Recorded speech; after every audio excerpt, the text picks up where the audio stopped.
అందరికీ నమస్కారం.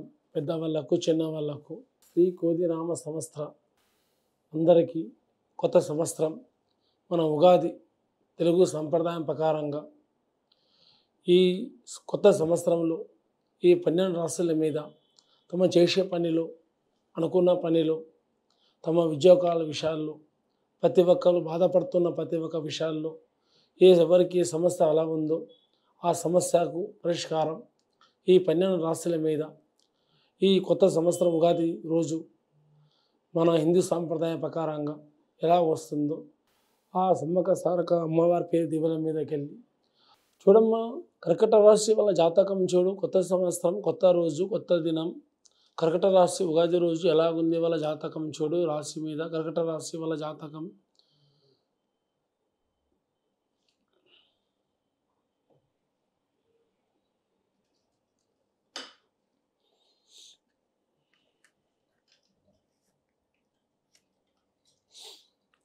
కర్కట రాశి వాళ్ళ జాతకంలో ఏముందంటే కానీ తమ ఏ పని చేసినా కానీ ఆవేశం ఎక్కువ ఉంటుంది, ఆలోచన ఎక్కువ చేయరు.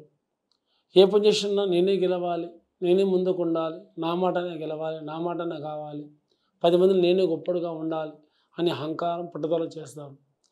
కానీ మళ్ళీ ఇంకా మాట కోపంలో ఆవేశంలో చెప్పేస్తారు. మళ్ళీ తర్వాత వాళ్ళే బాధపడతారు. అనవసరంగా చెప్పాం కదా, లేనిపోని నేనే కోపం తెచ్చుకున్నా కదా, మళ్ళీ శాంతికి ఆలోచిస్తుంటారు. కానీ వీళ్ళ జాతకంలో ఏముందంటే కానీ కష్టాలు చాలా పడతారు. అంటే ఈ ఉగాది నుంచి కొత్త సంవత్సరం నుంచి కాదు, కానీ వాళ్ళ జాతకంలో ఈ రాశి ఉన్న వాళ్ళకు కష్టాలు ఎక్కువ ఉన్నాయి.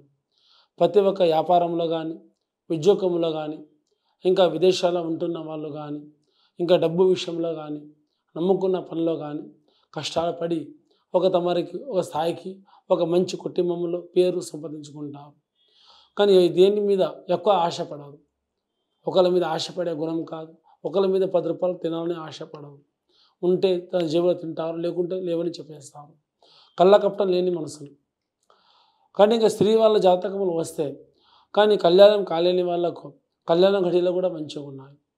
ఇంకా చదువులో ఉన్న వాళ్ళకు, చదువు పూర్తయిన వాళ్ళకు, ఇంకా ఉద్యోగం చేస్తున్న వాళ్ళకు కూడా ముందుకు అనుకున్నట్టు నమ్ముకున్నట్టు సవ్యంగా జరుగుతాయి.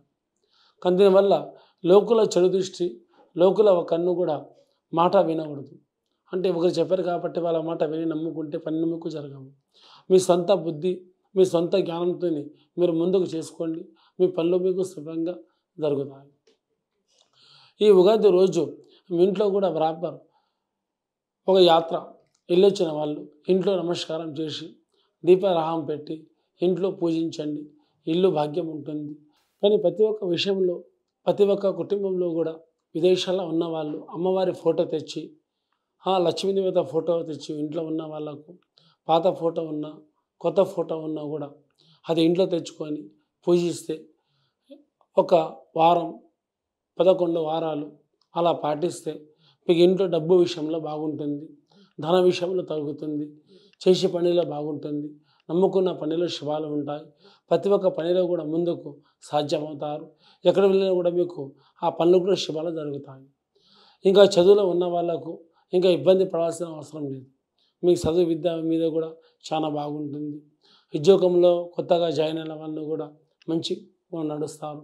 10 మందిలో మంచి పేరు గౌరవం కూడా తగ్గుతుంది. ఎక్కడ పోయిన బాధ్యత కూడా కాపాడతారు. ఏది కోరుకున్నా కూడా వాళ్ళు చక్కదనంగా ముందుకు వస్తారు. పిల్ల పాపాలతో ఇదివరకు ఇబ్బందులు ఉన్నవాళ్ళు, ఇదివరకు అవమానం పడ్డ వాళ్ళు ఇక ముందుకు ఏ అవమానం, ఏ సమస్య ఉండదు, ఏ ప్రాబ్లం ఉండదు. ఓపిక పడితే ఇది ఇంకా చాలా మంచిగా ఉంటుంది. అన్నిటికీ భాగ్యం జరుగుతుంది, అన్నిటికీ శుభాలు జరుగుతాయి.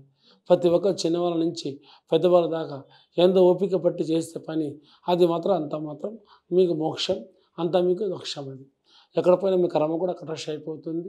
ముందుకు వెళ్ళిన పనిలో కూడా స్త్రీలు కానీ పురుషులు కానీ ముందుకు శుభాలు జరుగుతాయి. అందరికీ నమస్కారం.